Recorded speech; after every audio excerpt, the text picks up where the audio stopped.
Welcome back to the Rowan's podcast. I am the Rowan. Grab yourself a cup of coffee, pull up a comfy chair, and let's chat. And yes, I am back. It has been a while, and I am sorry. I have been not feeling well, and when I did start feeling well, I still felt kind of drained, and I've been doing the bare minimum of things. It's been like a social type of drain. Like I have not want to really interact with many people other than when I go to work. um, I haven't even been talking to my bestie Sue. And Sue, when you listen to this, I very much apologize. I just my social batteries have been on like 1%. And I love you, my friend, but and I'm sorry. I have not reacted to many of your posts that you sent me or anything, and I'm really sorry, but pretty much everybody, with the exception of maybe my brother, and even my brother, that's been a minimum. Um, I I just have not been feeling up to doing much. So I am going to try this episode. So I ran across a post, and I don't remember if it was yesterday or today.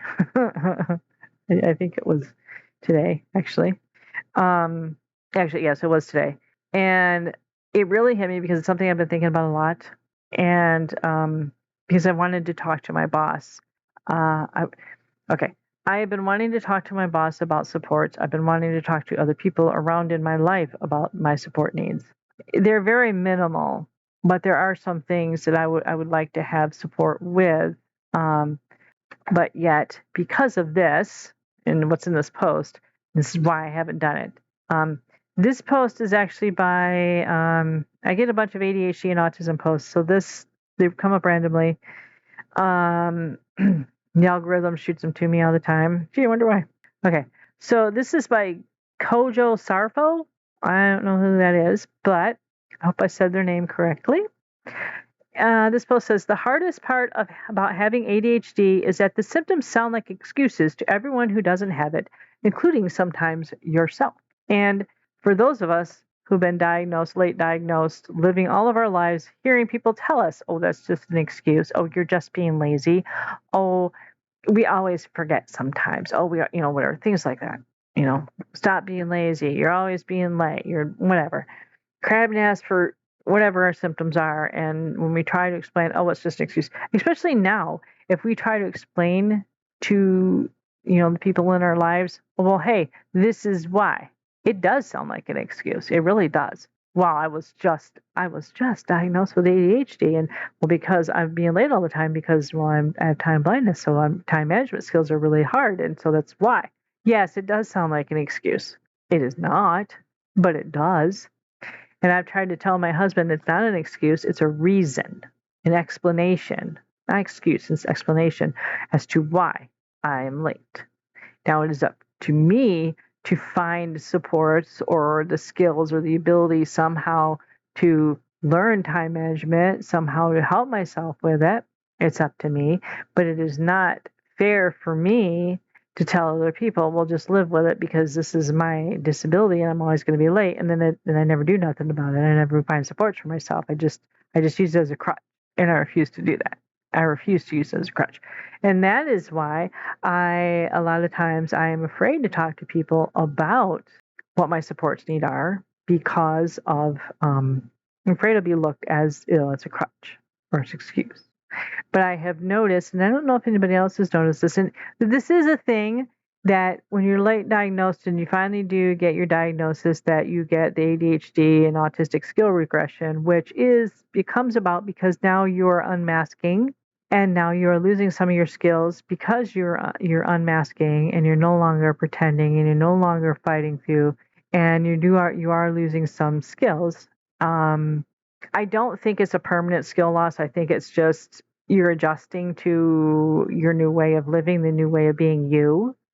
And once you find your way around and you get to learning how to manage those skills again within the realm of being unmasked, I think eventually, that regression quits and then you start building back some of those skills, albeit in a different way.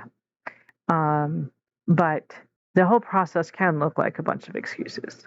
And here are some, and I looked up. Yes, I went to Google. Wait, I want to make sure I'm still recording because, okay, there we are. I did look up on the Google AI overview. I did ask it what ADHD symptoms and stuff might look like excuses. And I also did ask my Alexa too, but I don't want to sit trying to stare at my Alexa screen while I'm trying to record because it's behind me versus my laptop. My laptop's right in front of me, so I'm going to read off from my laptop. I'm going to read what it does say here. It says many ADHD symptoms stem from executive dysfunction and emotional dysregulation. Because they affect basic life management, these traits are frequently misinterpreted by others and even the individuals themselves as laziness, defiance, or careless excuses. And it gives some examples of these. But I'm also going to go down to the Attitude website. And this is the AI overview from that. I'm just going to read this part too. It says ADHD can feel like an excuse because its symptoms, like missed deadlines, forgetfulness, and procrastination, are behaviors everyone experiences at times. This overlap makes it easy for others and your inner critic to view these very real neurological challenges simply as a lack of willpower or laziness. And it says here, well, I'm going to read this stuff off, and then I'll go up to the symptoms. Because this ADD etude, I think that's what it is, ADD etude, has some interesting things here. It says invisible struggles look like choices. ADHD is fundamentally a difference in brain structure and chemical dynamics, specifically a shortage of dopamine and delays in executive functioning. Because no one can see this chemical short tail, a missed task or delayed response often looks like a deliberate choice to slack off rather than a neurological roadblock. Yes, it does. There are many, many times where I just cannot bring myself to do a task I know that it needs to get done, but I can't do it. Particularly when it comes to making phone calls, answering emails, or doing paperwork. All three of my kryptonites, all three immensely difficult tasks for me to do, even though it may only take me just a few seconds. Like I kept sending a reminder for myself to call the electric company on a bill that I forgot to pay. And my Alexa, every hour and hour, give me a reminder. This went on for a couple of days until I finally called them today. And the only reason why I called them today is because I realized I forgot to pay them last week, which was already a shutoff notice. I paid half of it, but I forgot to pay the other half. And I knew that they give me a grace period. And I couldn't remember how long that grace period was for, and I was really worried I was going to be, like reaching that grace period, and my power was going to be shut off. But yet I couldn't bring myself, even with that dopamine, that freak out thing from that dopamine, I still couldn't bring myself to do it. But it looked like laziness. My husband kept asking me, "Have you paid that bill?" Finally today, I had the day off, and I made myself luck. You got to do it. And I did it. And it took me probably about 5 minutes. So it's like a week and a half of me struggling to get this 5-minute task done. And that can look like laziness. Like when I was going through college to get my degree, right? And I would wait and wait and wait and wait and wait. Not real. Okay, it looked like I waited, but I wasn't waiting. But I had to write these papers, and I couldn't write these papers. I couldn't get myself to do it.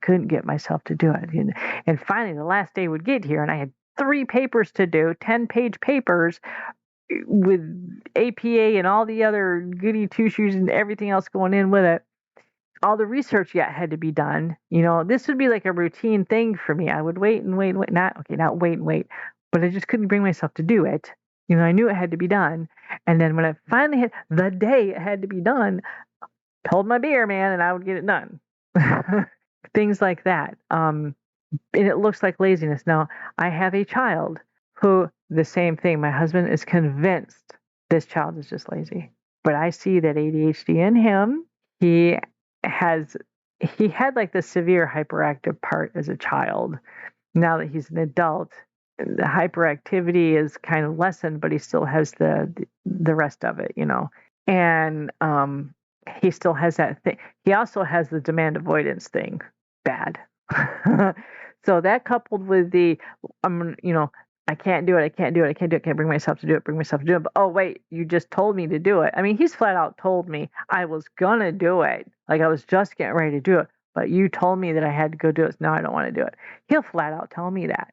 And this kid has not once really researched ADHD, hasn't really looked into, all the different things and so it's not like he looked into it and was like, oh hey, well I'm going to do this. No, he doesn't even know about the pathological demand avoidance thing. He doesn't know, and he literally tell me that word for word what it says in the thing, and I know it's that, and I know that he doesn't like to, he won't do things right away because it's hard for him. And my husband, he has ADHD, and I see it in him, his not wanting, can't getting things done unless it's absolutely positively has to be done right then and there, and the dopamine kicks in and wham, it gets done. And he himself will constantly say that he's being lazy when he's not. And I know what it is, and he's always on himself for it. And so the next thing, we're going to go on to the next one, sorry. But we all do that fallacy because ADHD refers, and this all again I'm going to say is off that Attitude website, ADD Attitude, because ADHD features normal human behaviors taken to an impairing extreme. People often minimize the condition. When someone says, well, everyone forgets things sometimes, it minimizes the actual cognitive impairment you are experiencing. This can trigger self-doubt, making you wonder if you were just inventing a convenient cover-up. Yeah. Well, we're all late sometimes. Oh, we always forget something. Oh, I just forgot, something the other day. Or, I hear that kind of stuff all the time. Well, everyone does that. Yes, everyone does from time to time. But when it impairs you and when it impacts your life like it does us on a day-to-day basis, making, there's a difference. I mean, you can say you lost your keys last weekend when you were doing whatever. Well, try losing your keys every day. Try losing your keys 2-3 times a day. Try losing the thing that was just in your hand 2 seconds before. And you literally have no idea where it went, and you do that multiple times during the day. That same object, it's, I had that happen the other day. I had something in my hand or whatever, and it was gone. And my first thought was, I went back to the ADHD superpower episode I did with the teleportation powers for when we lose stuff. I'm like, well, I said ADHD teleportation thing kicking in again. I just had to laugh about it because I get frustrated. If I cannot find something, it really bothers me, and it will drive me nuts. I will have to continue to look for it until I find it, or until I've gotten to the point to where I just can't go no more looking for it. At that point, I'll go, you know what? It'll show up about the same time I start looking for something else, because it usually does. If I start looking for something else, something else has gone lost, trying to find something else, I'll go looking for that, and then the other thing will just show up in whatever spot I am looking for the thing, and I'll never find that thing I was just looking for, the new thing, but I'll find the old thing I lost, which is really weird. Does anybody else experience that? Because that happens a lot. And then there's number 3, a lifetime of being misunderstood, where you spend all your years being reprimanded for the symptoms that you can't control, like not paying attention or fidgeting, and you've been conditioned to believe that you were just naughty, lazy, or not trying hard enough. Unlearning that deeply ingrained guilt takes time. And yes, I worry if I ask for accommodations, well, you're just being lazy. You're not trying hard. I hear that a lot from my husband. Well, you just need to try harder. You can do it. You can just, do better than that. You can try harder. Whatever. You just need to be stronger. You just need to suck it up. You just need, whatever. I hear that a lot. And he is dealing with the brunt of the fact that now that I've been diagnosed and I'm going through that skill regression thing and that relearning the skill thing, it's hard for him to reconcile that because he grew up with supports. He grew up with, all this stuff. He knew that he had ADHD. He got the supports. He got the whatever he needed. Then he went through the military and he got all that military training to order his mind and things like that. And yes, there are certain things that, he has ADHD. He still struggles with the symptoms. I see it on a daily basis. I just never call it out on him, but I see it. He likens it to other things, of course, and self-incriminating himself all the time. But and then he can fall back on the supports that he learned, growing up and through the military, right? Me, I don't have all that. And he has mentioned that too, that he does understand that I didn't have that. I just found out and now I'm trying to whatever. So there are the days where he's like, well, I totally understand that because, you're just, and then there's days where he just has no patience whatsoever. No patience, man, I call him. And, well, you just need to try harder. You just need to do better. You used to be able to do this. Why can't you now? Like, it just seems kind of funny, but you can't now. Well, no, I can't because suddenly I'm unmasking and I'm, so yeah, it's kind of hard sometimes with that. And then explanation versus excuse. Oh, they have it in here too. They have my words in here too. And I didn't read this until just now. I just scrolled down to this part. So this says the exact same thing I tell my husband a lot of times. It's not an excuse, it's explanation. Explanation versus excuse. The helpful way to combat this feeling is understanding the difference between the two. An excuse is used to avoid accountability, get out of doing work, or dismiss the impact on others. An explanation provides contents for why a struggle exists so you can find the right tools to move forward. Yes, exactly. The same things I tell my husband all the time. It's not my excuse, it's an explanation. This is why. Explanation. This is why I'm doing this. Now, I need to find the tools to get through it. Or can you help me find the tools to get through it?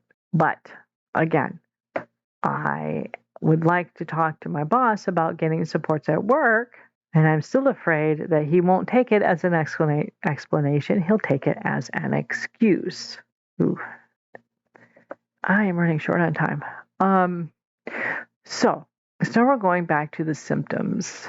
Chronic procrastination and lack of motivation, what it looks like. Putting off routine, important, or last-minute tasks until the pressure is extreme or avoiding them entirely. Why it's not an excuse. It is caused by an understimulated brain with a deficit in executive function. The brain struggles with task initiation, the physical mental bridge between knowing you need to do something and actually doing it, and lacks the dopamine needed to engage in uninteresting work.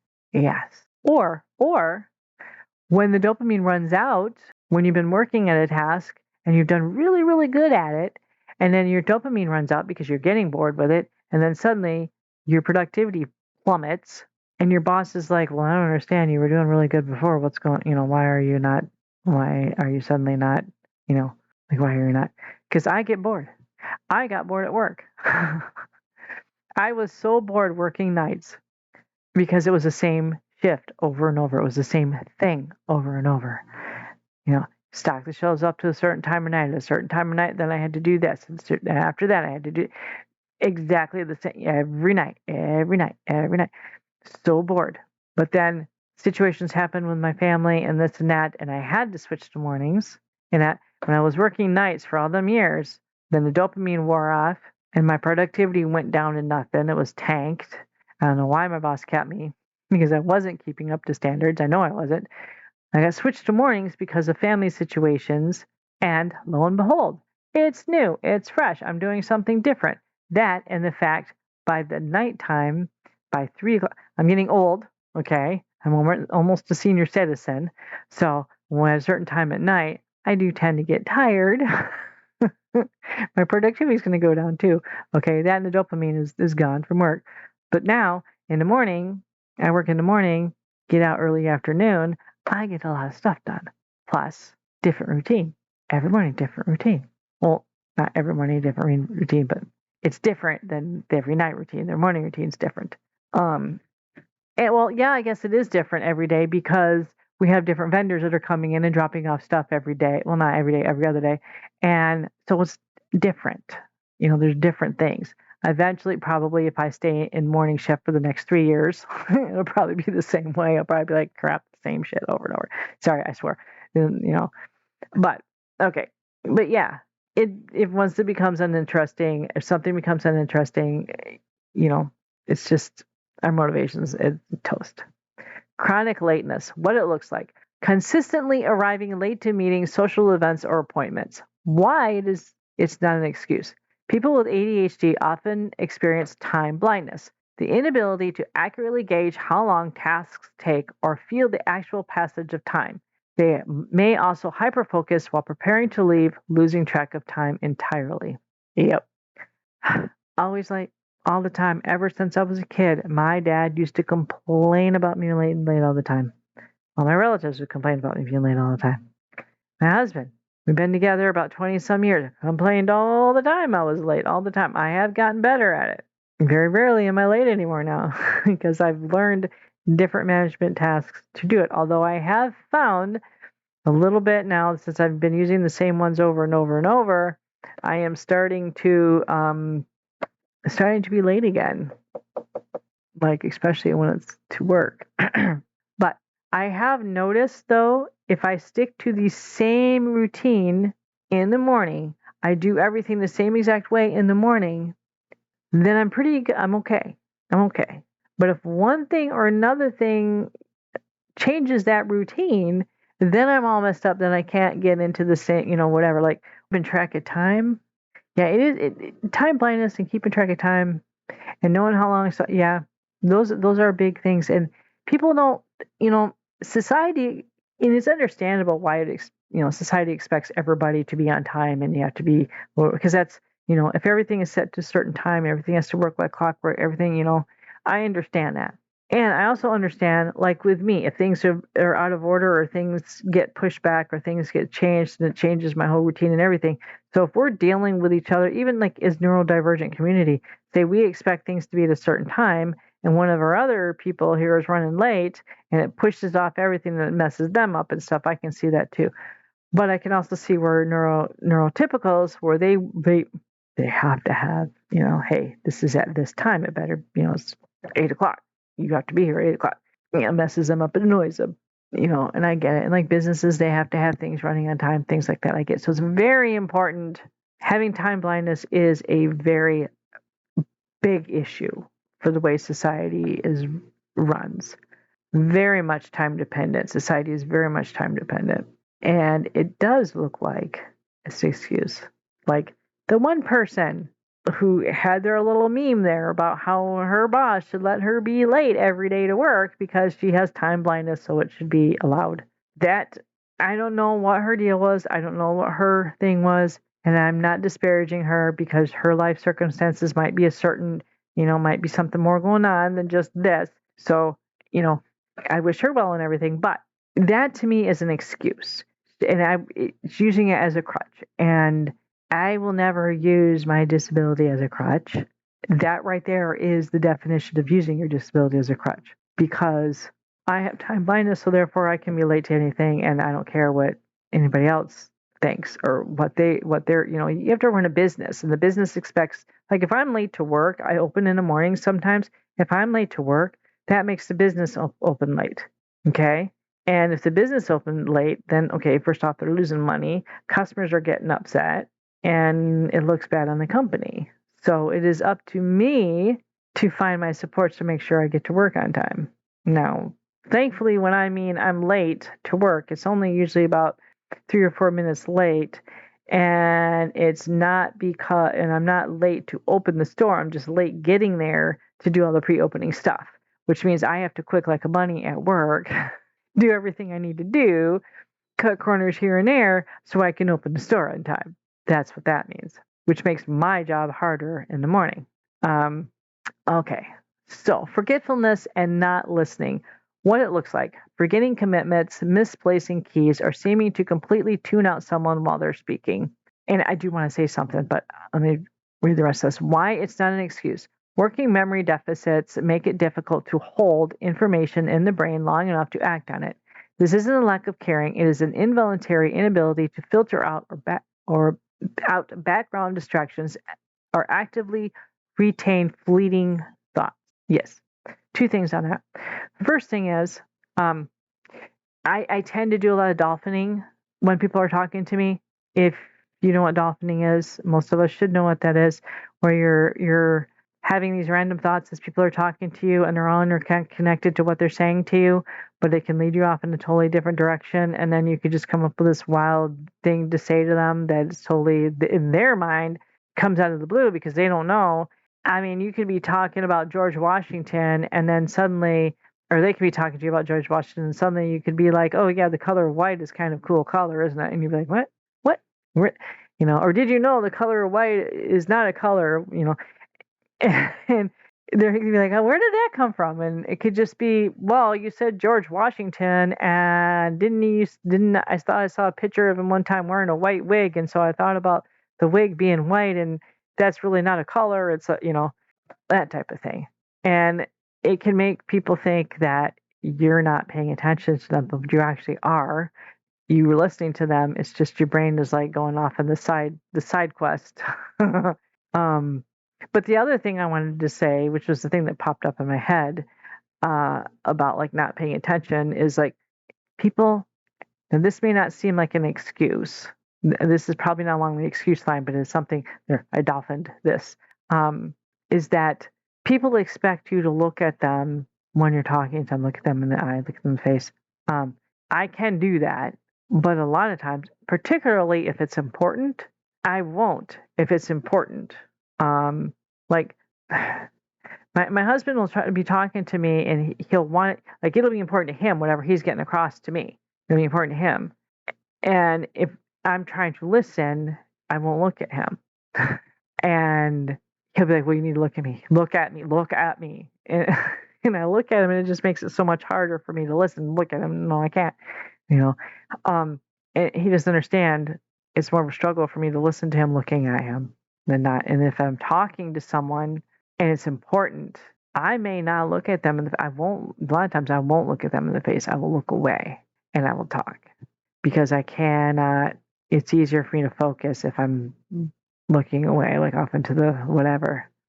But I have learned, like when I was younger, I didn't really look at people hardly at all if I talked to them. But I've learned that it's rude to not, and people think that you're lying or that you're trying to hide something if you're not looking at them. So out of fear of that, I started looking at people. But I don't get the creeped out thing that some of us get, looking in the soul of their, I don't get that. It's just I don't like it. I just feel comfortable in not looking at people. I don't know. But that just I dolphined that when that come up when it was the not listening thing, because I seen the not listening thing, and it's like my husband thinks I don't listen to him because I'm not looking at him. Misplacing keys or completely tune out somebody while they're speaking. I have done that. Can't say I haven't done that, but yeah, I like my husband. I'm constantly forgetting things as we're talking, or he'll talk to me about something. I totally forget we even had the conversation because it won't hold in my head. I can have a conversation with somebody. They'll tell me their name. I'll completely forget it 2 seconds after they've told me. I may remember that I've talked to them. Maybe. If I've seen them again, I might remember them. I won't forget. I won't remember their names. And I may remember that I spoke to them. I may have no clue at all what we talked about. Because my brain just doesn't, it's not an all the time thing though, because my husband has questioned me on this. He's like, "Well, I don't get this because you can remember X, Y, and Z over there, but you can't remember C, D, and E here. I don't get that." It's random. It really is random. It depends on, I guess, whether your brain is engaged in that moment or not. I don't know. It's weird. Interrupting or oversharing, what it looks like, blurting out answers, talking over others, or dominating conversation. My husband does it all the time. He talks over. Anyways, why it's not an excuse. Impulsivity and inability to inhibit immediate responses or core symptoms of ADHD. The brain simply acts on the thought before the executive control center has time to say, "Wait, don't say that yet." I have a very hard time sometimes waiting my turn. I do wait, but I have a very hard time. I have to just completely rein myself in because I know it's kind of rude to But sometimes when I really absolutely cannot wait, I'll be like, hey, I got to say this before I forget. It's just got to, whatever. Um, but yeah. And oversharing, oh my gosh. Yes. It's like we don't have a filter. Like all of a sudden that filter goes by and you just whatever. And a lot of my podcasts, I ramble on quite a bit, and I do edit out a lot of stuff that I may have been oversharing on, or that is also why I will record like really long episodes and just chuck them out because I realize I've overshared a crap ton of stuff, and I'm going to spend like a really long time editing it all out. So why don't I just, start all over again? I do that a lot. As a matter of fact, this podcast, case in point, I think this is like my 5th try. Interrupting text and changing the subject. What it looks like, jumping from project to project or abandoning an almost finished task to start something new. ADHD brains are a deficit in the neurotransmitters needed to regulate attention. When a task becomes tedious, the brain literally drops interest and seeks the dopamine hit of a novel activity. Yep. You should see my house. My husband does a lot of work, does a lot of things, and he's done a lot to this house. It's over 100-year-old farmhouse. We moved into it to be the keepers of it until my nephew retires and he can take over the farm, right? And there was a lot of work to be done. And my husband completely redid the bathroom, put in all new windows, but there's more that we have to do. Oh, and did some of the wall on the outside. I think he was gonna put new siding in and ripped off some of the old siding and went to put in some of the didn't put in the new stuff yet, but put a covering on it. Anyways, so okay, he put in new windows, but didn't put any of the trim and stuff around because Ford got the biggest part of it, and the dopamine level of it. When it got down to the nitty gritty about doing the finishing stuff, putting in the trim and, boxing it all in properly. I mean, it doesn't look horrible. I'm just saying it's not complete. It's not finished. You know what I mean? It's finished to the point where it's functional and it's usable and everything, but it's not like, beautified finished, if you know what I mean. Which also leads to some heat leakage in the wintertime. Okay. And then our bathroom. We have lived in 3 different houses since we've been married. All 3 houses has he ripped out the bathrooms and rebuilt in. Not one of them did he finish. Not one. He got to the point to where the bathroom was functional, everything was working and everything, and all that was left was the drywall to be oh wow, my brain's not functioning. You put the white stuff on there, and then you sand it down, and then you can paint it. It's to the point where he's just got the drywall up, right? Everything else is working. The drywall's up and everything. Everything's running. Everything's cool. It can be used and stuff. But the walls are just drywall, and they don't have the thing on there. The white. It's not caulk. I don't know why I can't think of it. But anyways, he doesn't have that finished, and all he would have to do is just do that, sand it down, and then paint. That's all that's left. Oh, and some trim. He never finishes trim, ever, on any project. It just never does, because he's lost the dopamine. So, we have the bathroom is all finished, but that. He did a really good job. I mean, it's functional and everything, and, you should have seen what it was before. Just from being 100 years old and needing a lot of work. But, yeah. But he's an excellent, I mean, like, if he were to finish it, it would be amazing. He wants to start new projects, and I keep telling him we need to finish the old ones first, and he doesn't want to do that, so he won't start the new projects. But I'm hoping maybe this summer we can just all of us work together, all 3 of us just work together, and just my husband and son and him, and just get it done. We can just get these things done. I mean, it would take probably not that long. The bathroom a day or and a half maybe to finish up maybe. And all the windows, I'm probably within 2 weeks we could have everything done, and then they could start a new project. But yeah, so I see that. And everybody else would think it's just him being lazy. And it's not. He's not lazy by any means. That man is not lazy. He does a ton of stuff. I mean, I kid you not, he does a ton of stuff all the time. He wears himself out ragged to where he's dropping. That's how much stuff he does. It's just when he hits the point where the dopamine levels tank, he's done with that project and he'll move on to something else. But misplacing or leaving messy spaces, what it looks like in living in chronic disorganization, having a messy desk, or constantly losing important items every day. Why it's not an excuse. Poor organization and object permanence issues. If it's out of sight, it effectively doesn't exist. Plague executive function. Tidying requires complex sequencing and prioritization, which can quickly overwhelm an ADHD brain. Yeah. Everything can be a complete mess. Like, hubby has the kitchen table, which is his ADHD dumping ground, messy spot. That's where everything goes. Complete mess. Mine is the dining room table. Actually, mine and his is the dining room table because some of his stuff goes over there too. But generally it goes over there because I've placed it there. And we do have Doom boxes full of stuff, little pretty boxes. They were decorative boxes. I just put stuff in and I didn't have a place for. That could be in the boxes, and the boxes should sit there and it'll all look nice and organized. But then with the out of sight, out of mind thing that doesn't exist, then I forget. Like, I have no clue what's in these boxes. Although I did know my bird books were in one of the boxes on the dining room table. Because I have a bird watching books because I see the birds out the windows, and you have a bird feeder right here. So then I like to see what birds there are. But so I did find that the other day. But yeah, no, I was just thinking I have no idea what I have in those boxes.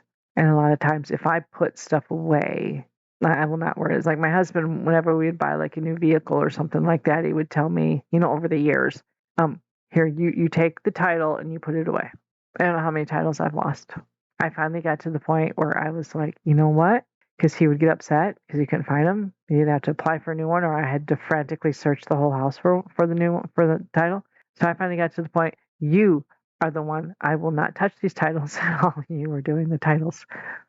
So when he can't find the titles, it is no longer me. Luckily, he's remembered every time wherever he's placed them. So, and no, not putting in the same spot every time doesn't necessarily help. I do have certain things that I do put in the same spot all the time, but generally, if I say I'm putting something away because, to keep it safe, yeah, you won't see it again. It's rare. But yet, the autistic part of me really, really, really likes things to be neat, clean, and organized. And I feel so much better when things are neat, clean, and organized. But yet, to get myself to neatly clean and organize it is a really hard thing to do. But when I do get on a roll, then I hyper focus on it and then I stick with it until either I drop or I decide, okay, maybe I can do it the next day or something.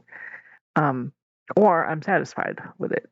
And I'm really digging this working in the mornings because when I come home from work, I still have some energy and I can get stuff done. But it didn't work the opposite way, me getting stuff done before I went to work, because stuck in that waiting pattern. I know I have to go to work. So I was stuck in that waiting pattern to go to work. But if I go to work and I come home, I still have time. So, and it's okay. So the other thing, this is from a Facebook post. It says, understanding the difference between explanation and excuse is critical. An excuse, I didn't do it and I don't care. An explanation says, I struggle to do this naturally because of how my brains work. Here is the system or combination I need to make it happen. It's How to ADHD, their post. And she has a lot of videos on Facebook and on YouTube. I don't know what her name is, but she has, her thing is called How to ADHD. Yeah. So how many of you out there are really struggling and are worried about that? Worried about asking for supports. Like, I want to ask my boss for supports, like the music to not be so loud at work. I did, though, like, I want to make my supports needs known to some people around me, not for a crutch, but just to help. And I did the other day, as far as my pastor goes, because we have the person who plays the music. Normally she plays on the organ, but then she started playing on the piano a couple of times, and then for a couple of services, and then the pastor asked the congregation, to take a vote or whatever about what they wanted, if they wanted her to continue playing the organ or continue with the piano. And some people were saying piano is one of the more upstanding and members of the church. I'm not going to say upstanding, one of the more prominent members of the church, one of the more respected members of the church was saying, well, I like the organ. And for me, I didn't like the organ for several reasons. But the biggest reason is that it hurt my ears. It hurts my ears. And I had for my loops during the service. And so I did say, after that person said the organ, I said, well, I vote for the piano. But I did send a text to my pastor. It was the next day, and I told him, I said, well, you asked for votes on it, and this is my vote. I vote for the piano.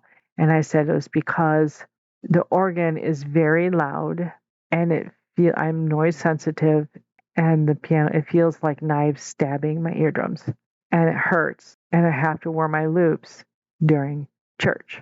But when she plays on the piano, it doesn't hurt my ears, and it's actually soothing on my ears, and I prefer that. I said, that's my vote.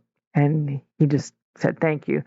So the following Sunday, she was still playing the piano. I don't know if that's what the final decision is going to be or not. I don't know. But for right now, she's still with the piano. I don't know if she's going to stay on the piano or not. I don't. So we'll find out what the final vote is. But I don't expect him to just do that just for me. But I felt brave enough to tell him, hey, I prefer that because it hurts. But yeah, I would, just different things. Like at work, I want my boss just to make things short and simple for me, very direct instructions. No XYZ for the ABC, just ABC, do it this way. That's what I want. And, no vague and no, well, you should have known what I meant things either. You just, in very short and simple, not the 4-page letter for the 2 sentences that I need to know. Just like that. Choir music. Oh man. And our break room light broke, so we don't have the light anymore. So they put a lamp in the break room, but without a lampshade. And the lamp sits on the table right next to where we sit. Very bright light bulb. It's the sun to me. It hurts my eyes. He said we could get a lampshade from in the store, but none of the lampshades technically really fit that one. And I think that's why they used that one, is because it was a damaged out one because it didn't have a lampshade. We can just get another one. No, we can't. And I always have it turned off. Like you can still see in the break room without that light because it's open to the rest of the store, like the top part is, so all the light comes in, and then there's a light from the office. So you can still see, it's just not as bright. But when anybody else comes in, that's the first thing they do. Ding! Here comes the sun. And it hurts so bad. So every time I can, if someone else has turned it on, I turn the thing off if I'm in there. But I would like to tell them why. Be like, hey, when I work, when I'm in here, I'm going to turn it off. I need to have this off because it's too bright. Because it's right, literally right next to where you sit on the table, right, like not even 6 inches from your face. The sun. And I'm not the only one that has an issue with it, but no one else is going to be like, hey, so, things like that. Nothing major. And I want him to understand that I do learn slow. I learn. I'm smart. I have a degree. I have a bachelor's degree in science. I am smart. I just learn differently and at a different pace. And I need him to understand that, because I really do think this is why he has not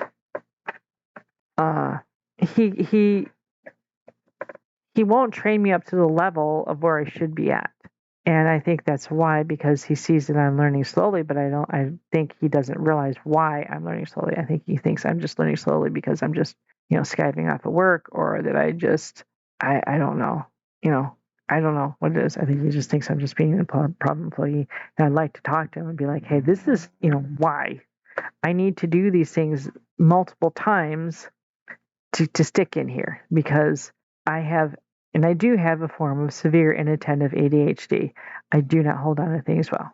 My memory does not hold on to things well. They know I have memory issues because I write notes everywhere at work, on the register, on my stuff. I tape it on my stuff at work too, so that when I leave, I'll see when I go to grab my stuff, it's there.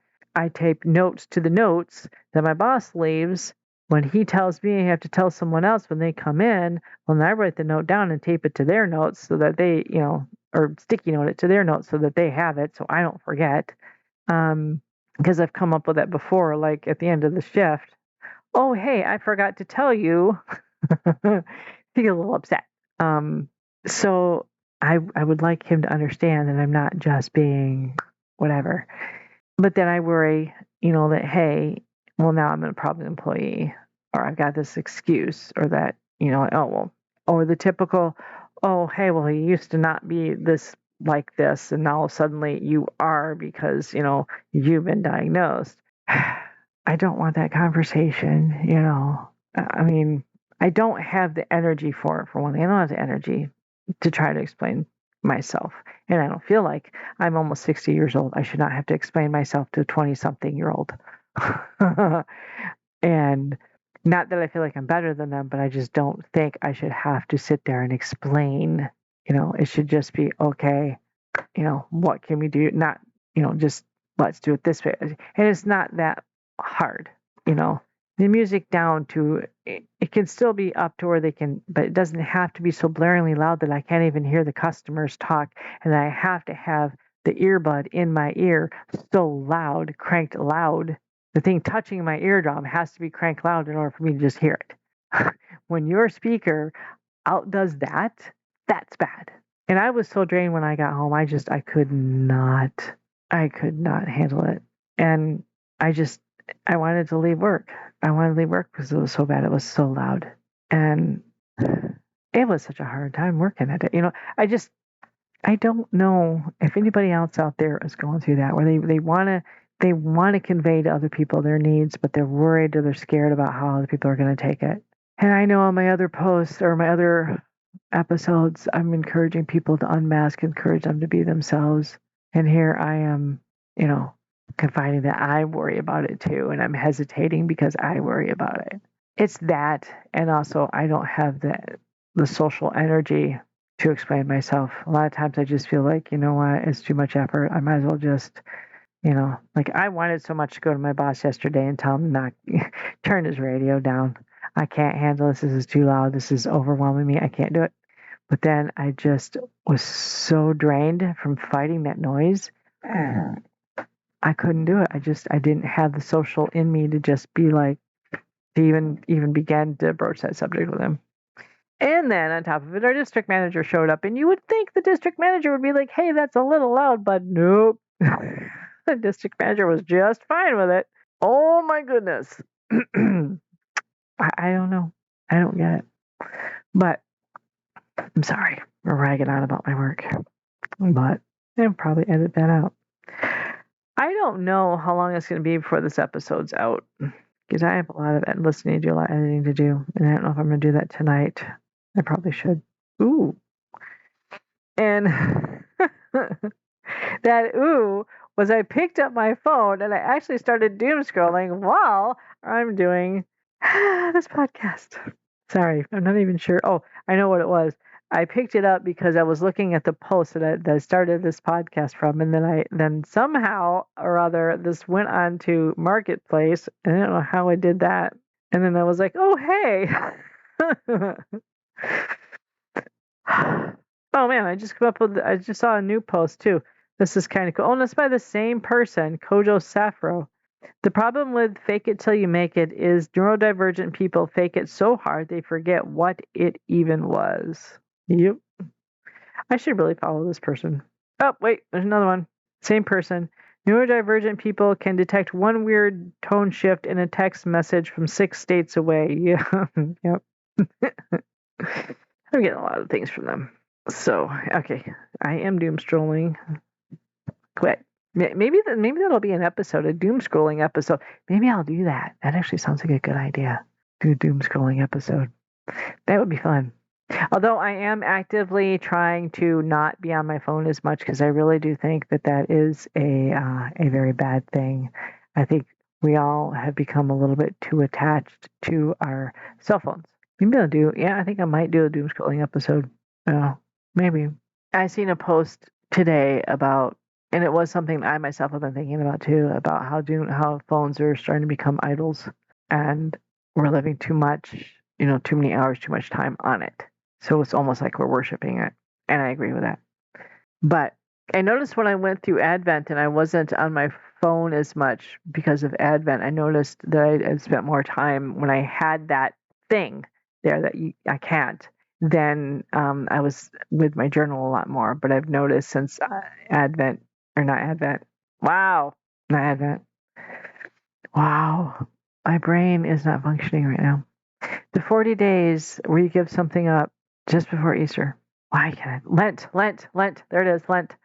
So my 40 days. So what I noticed that when I was going through Lent and I gave up social media for Lent, or Facebook and some of the other social media sites for Lent, that I was focusing more and more on my journal. But I've noticed since I finished with Lent, I've gone back into it more and more. Not as much as I used to, but I have noticed I do more of it and than I would like. And so I do agree with that we have been more focused. So I'm trying more and more to not do a lot of social media stuff. Trying. So, anyways, I have a lot of editing to do. I do not know if I'm going to be posting this out tonight or tomorrow morning. I may start scheduling them for the mornings. Well, no, I don't know if I'm going to edit it tonight or tomorrow at some point, but I have been thinking about making it so my posts come out in the mornings instead of whenever I get them finished, because it says like 5:30 in the morning on Monday mornings are the best times to post new podcasts because people are getting ready to go to work and they're looking for something to listen to. And I've been thinking about trying that out, but I don't have that many followers, so I don't know if I don't know if that means for followers or if that means just for people in general who are looking for something to listen to. I don't know, but I do need to start networking a little bit more to see if I can get my podcast out there more. I do have a lot more viewers from different countries now. Let me see if I can come up with a list here really quick. Let's see. Discovery. Pick up my app. Audience. Okay, here we go. Here's a list. And I'm going to do a shout out real quick to all the different countries of people who are, wow, this went up from before too. Okay, I have listeners in all these countries. Shout out to all you who are listening to me from these different countries. Ooh, and it went up. Vietnam went up to 3.6%. I know that's not much, but before it was only 0.2. Okay, so United States, Vietnam, United Kingdom, France, Russia, India, Australia, Indonesia, Germany, Italy, Canada, Poland, Portugal, Netherlands, Argentina, and Mexico. So shout out to everyone from all those different countries who are listening to my podcast or who have glanced at it even. Shout out to you all. Thank you so much. I don't know. I will have to look at the metrics and stuff like that to find out how many of you have actually listened to an entire episode. It looks like they're just, hey, I found it. What is this? Okay, whatever. I'll go on to something else. But I'm still thankful for even that. And I'm really excited to see all the different countries. It's amazing. And I'm thankful. So shout out to everybody from all these different countries. Drop me a line. Just hey, say hey or say hi or whatever. Leave me a comment and I will comment back. I promise I will comment back so long as it's polite. I will not comment to any negativity or any bad stuff. Matter of fact, I will probably just delete your comment if it's something bad. Or I may still respond, but it won't be rude. I promise you, it will not be rude. But as long as you politely comment or say hey or hi or whatever, I will respond. If it's negative, I may respond, but it will be in a positive manner, and then I will delete the comment probably, only because I want light and happiness. And sorry for the rambling on nature of this episode. Ooh, yeah, I got a lot of editing to do. Thank you so much for stopping by for chat. More later. Bye.